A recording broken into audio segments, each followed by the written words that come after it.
Hey everyone, I'm on Swanton 007, back here with another, a pay-per-view review from WrestleAccess.com, and we're doing Armageddon 2007.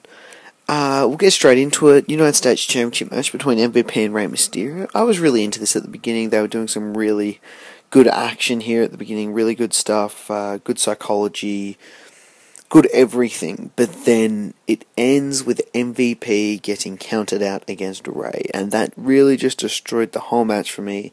MVP keeps it. MVP is not the fighting champion. This just, again, second match in a row, MVP loses by countout and retains his title, and not good for a United States champion to be doing that. And they really had a chance to make a good match with Rey Mysterio, and they did not capitalize on it. 2.5 stars. Then we've got the ECW match, Big Daddy V and Mark Henry versus Kane and CM Punk. This was a bit better. It was actually fairly entertaining for what I expected to be. I expected this to be a dud, but this was very entertaining. The three big men and CM Punk really went out there and had a good go at it. I believe Kane leaves CM Punk in the ring or something, and Big Daddy V and Mark Henry get the win over CM Punk, who was ECW champion at the time. CM Punk's getting ready to lose that championship very soon. You can just tell it, see it on the horizon. That match was a 2.25 stars. Then we've got Mr. Kennedy versus Shawn Michaels. And this had some great psychology.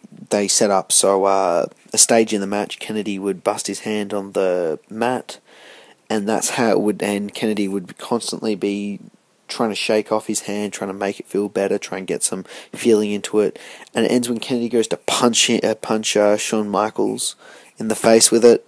He hits it, but then his hand hurt too much, so he turns around, tries to get some feeling back into it, and runs into a Shawn Michaels kick. Top ending, but for the rest of the match, they had good psychology. It wasn't really that great a match. It wasn't given enough time. I can't actually remember how much time it was given, but still, 3.5 stars. All right stuff there.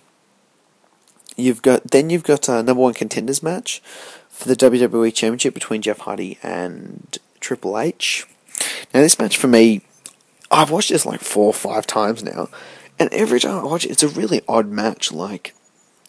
You sort of get the feeling that they're just making it up right there, Triple H just keeps countering everything Jeff Hardy has, and it's just a really odd match to watch, I felt, and I struggle to get feeling for the match and really be able to just sit there and watch it. It was just a really odd match to watch.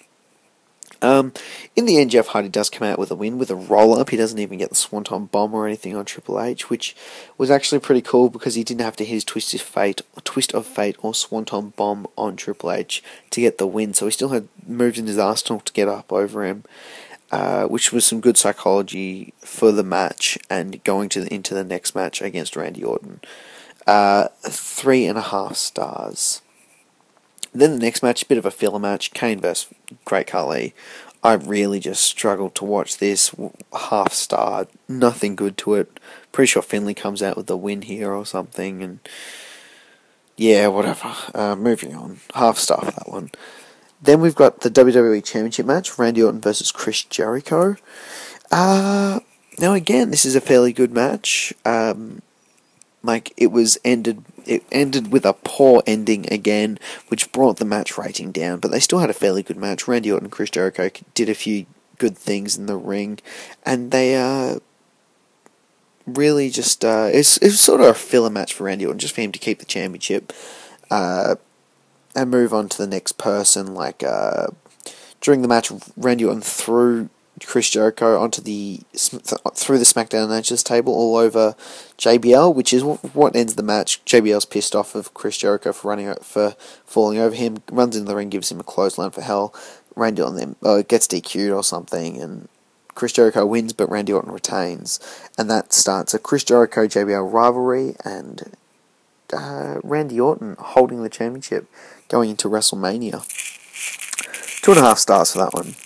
Next, you've got the Women's Championship match, Beth Phoenix versus Mickie James. Now, this was a pretty good match. I enjoyed watching it. I think Beth Phoenix came out with the win, which was Always good to see Beth come out with a win, but I enjoy Mickie James as well. But 1.5 stars there, nothing special, nothing to call home about. And then the last match of the night, World Heavyweight Championship match, Batista, Edge, The Undertaker. This again ended with another dodgy ending, with Edge having Kurt Hawkins and Zack Ryder come in looking like them and get chokeslammed and last righted out of the match, and then Edge comes in and steals the match pretty much, after Undertaker hit Batista with a tombstone, and then Edge runs in with a chair and whacks Undertaker over the head and gets the pin on Batista. And that was really lacking, but overall the match was alright. Like, it was a good match. 3.25 stars. This is where the Edge and Vicky storyline really starts up. Overall, the matches, there were no great matches, there were no amazing matches, they were all just good matches. Nothing got over a 3.5, which really struggled. But the ECW match was a surprise, which brought it up, and the filler match of Finlay Khali only went for 6-7 minutes, so that was alright. And Beth Phoenix, Mickie James did a good job in a women's match. The main event was a bit lacking. You would have wanted to get 4 stars, really bump this up. If that had got 4 stars, this whole pay-per-view may have gotten 7.75, maybe an 8, and really made it one of the second best pay-per-views of the year. But overall, I've given it a 7 out of 10.